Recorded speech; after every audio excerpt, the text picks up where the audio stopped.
야권에서는 우리가 언제 사면해달라고 했느냐, 왜 갑자기 사면한다고 했다가 이제는 반성하라고 하느냐라며 장난치지 말라는 반응이 나오고 있습니다.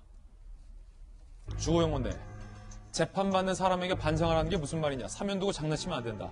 A친박계 의원은 사면은 조건을 달고 하는 게 아니다. B친박계 의원은 사면 받으려면 항복선언 하라는 거랑 다름없다라고 반발하고 있는 분위기입니다. 그렇다면 이낙연 대표는 이렇게 당내 역풍에 이른바 주춤할 사면 카드를 무슨 의도로 꺼내 들었던 걸까요? 야권과 일각에서는 정치용 아니냐라고 반발하고 있던데 이낙연 대표의 이에 대한 입장도 들어보시죠. 국민 통합을 이뤄나가야 한다는 저의 오랜 충정을 말씀드렸습니다. 일단 대법원의 판결을 기다려보겠습니다. 대표님, 통합의 방법이 꼭 사면이어야 된다고 판단하십니까? 아니, 그 중에 일부라고 생각합니다. 청와대와 교감을 일정 정도 하시고 하신 말씀이신가요? 네, 그런 일 없습니다. 네, 이재명 기자. 이낙연 대표의 해명은 국민 통합을 위해서다. 네, 충정이다. 순수하다라고 항변하고 있고 중요한 것은 어떤 당사자들의 반응도 함께 좀 살피셔야 될 것 같은데 야권에서는 장난하지 말라라는 반응입니다. 뭐가 진실입니까? 이 기자 보기에. 야당 입장에서 아까 지금 박정화 전 대변인도 말씀하셨지만 약간 화날 만한 여지가 분명히 있죠. 그래요? 본인들이 욕을 먼저 했던 것도 아닌데 본인들이 오히려 이낙연 대표가 사면 얘기를 하더니 갑자기 이틀 만에 당사자들은 반성을 하라. 이걸 전제조건을 달았습니다. 사실 그 문제는 저는 굉장히 약간 약간 패차이다 느낀 게 뭐냐면 당사자의 반성이 전제된 사면이라면 지금까지 사면과는 굉장히 결이 다르죠. 현 정부에서 거의 유일한 정치인 사면이 정몽주 전 의원입니다. 예. 이명박 정부가 대선 때죠. 그 2007년 대선 때 이명박 전 대통령이 BBK 주가 조작에 연루돼 있다 이렇게 의혹을 폭로했다가 선거법 위반으로 징역 1년을 선고받았고 이제 피선거권이 박탈됐다가 이제 사면이 돼서 선거권을 얻었는데 정몽주 전 의원이 반성을 했었나요? 사실 오히려 그걸 훈장처럼 여기고 있겠죠.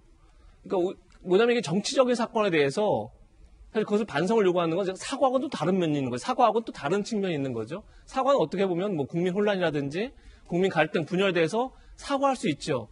하지만 반성이라는 거는 글쎄요, 이제 사법적 절차가 다 끝났기 때문에 당연히 사회 공동체 일원으로서 반성할 수 있어야 되죠. 할 수 있어야 되지만 그것을 어떤 사면의 전제 조건을 달았을 때는 또 경우가 달라지는 거죠. 어떻게 보면 야당 입장에서 볼 때는 일종의 굴복하라 이렇게 느낄 수도 있는 거죠. 야당 입장에서는. 그런 측면에서 당사자의 반성을 전제 조건으로 사면하겠다는 건 오히려 잘못하면 반성하면 사면하겠다. 이거는 대통령의 사면권을 남용하게 되는 거죠. 어떻게 보면요. 그런 측면에서 국민적 공감대까지는 충분히 이해할 수 있었는데 그것을 당사자의 반성을 전제 조건으로 달았다는 건 저는 오히려 너무 나간 측면이 있지 않나 그런 생각이 들고 그런 점에서 저는 국민 통합의 한 방법을 생각하는 건 손재희 변호사님께서 과연 중도층이 원하느냐 그렇지 않을 수 있죠. 근데 사실 왜 그럼에도 불구하고 사면을 국민통합의 한 방면으로 생각하냐면 어쨌든 상대 지지층을 끌어안는다는 측면이 통합이라고 봤을 때 그렇다 그러면 사면이 한 방법이 될 수 있는데 결국 상대 지지층을 끌어안는다는 건 결론적으로 해서 자기 지지층의 반대를 극복하고 설득하는 과정입니다. 근데 저는 그 과정이 전혀 전제되어 있지 않은 상태에서 국민통합을 먼저 얘기하고 사면을 꺼냈다가 그것을 포기하는 과정은 저 굉장히 이낙연 대표 입장에서 봤을 때는 굉장히 뼈아픈 정치적으로 뼈아픈 대목이 아닌가 싶고 결국은 국민 통합을 하겠다면서 사면을 꺼냈지만 오히려 이것을 위해서 국민 분열만 더 가조시킨 결과를 가져왔죠. 결과적으로. 그런 측면에서 저는 뭔가 좀 사전 전제 조건 없이 어떤 준비 없이 이끌었던 게 오히려 더 이낙연 대표에게는 더 패차로 돌아간 게 아닌가 다시 한번 그런 말씀드리고 싶습니다. 자, 이재명 기자는 이렇게 비판하고 있는데 이낙연 대표는 나의 충정을 이해해달라라고 순정론을 강조하고 있습니다. 지금 박정화 전 대변인은 아까 말씀하실 때 굉장히 좀 기분 나쁘다라고 하셨잖아요. 기분 나빠요. 사실은 그 두 전직 대통령의 사면 문제에 관해서는 법리적으로도 정치적으로도 굉장히 큰 의미와 논쟁거리를 갖고 있는 사안이잖아요.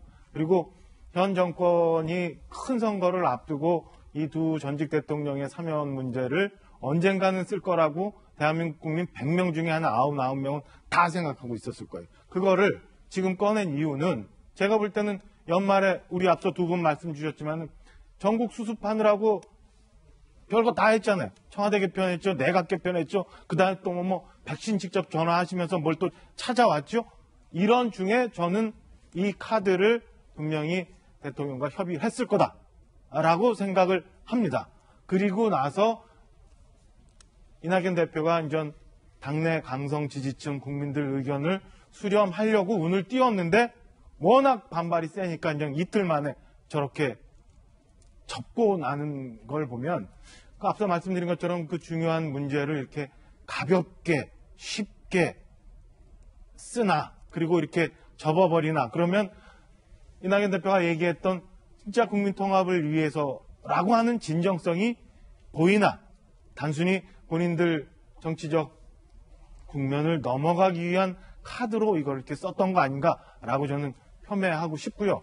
두 번째는 좀 전에 말씀드린 것처럼 과연 이렇게 중요한 문제를 이낙연 대표 혼자 생각하고 고민했을까? 그리고 대한민국 최고의 권력자이자 정보가 모이는 대통령한테 이 건을 얘기했을 때 아무런 근거 없이 그냥 말씀만으로 대통령 우리 전직 대통령 사면 한번 고민해 봅시다 라고 했을까요? 아니면 여러 관련 증빙 자료들이 좀 첨부가 됐을까요? 이런저런 거 다 챙겨보고 났는데 대통령이 또 뭐 일부 보도처럼 뭐 아무 말 없었다 우리는 모르겠다?